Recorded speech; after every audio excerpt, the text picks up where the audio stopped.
परेशान बानी जान तो हराई इग्नोर से।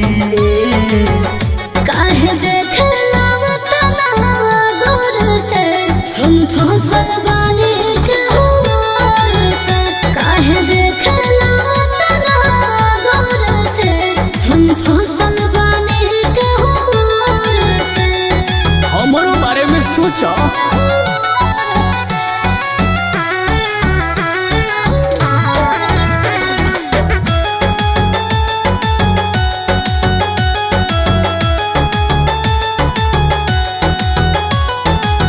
हम बनी धन तोहरे बगले के कहे तड़पावे लुहे बगले के काहे हो। बानी दीजिए हम दोसल दोबार देखो कौन हमरो से बढ़िया कुमार देखो। सुन के धड़के लागल ई धड़कन हमर जोर से। काहे देखला तना गौर से हम फसल बानी कहूर से। काहे देखला तना गौर से हम फसल बानी कहूर से।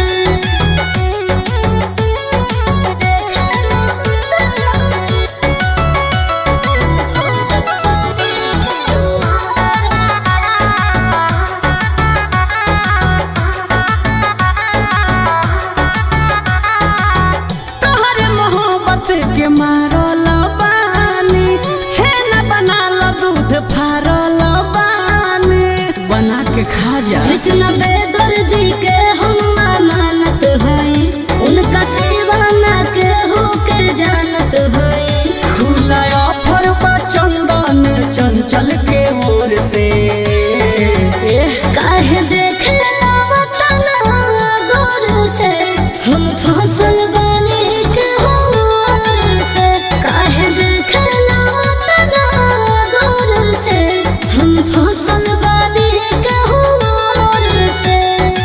हम तो असर में बानी।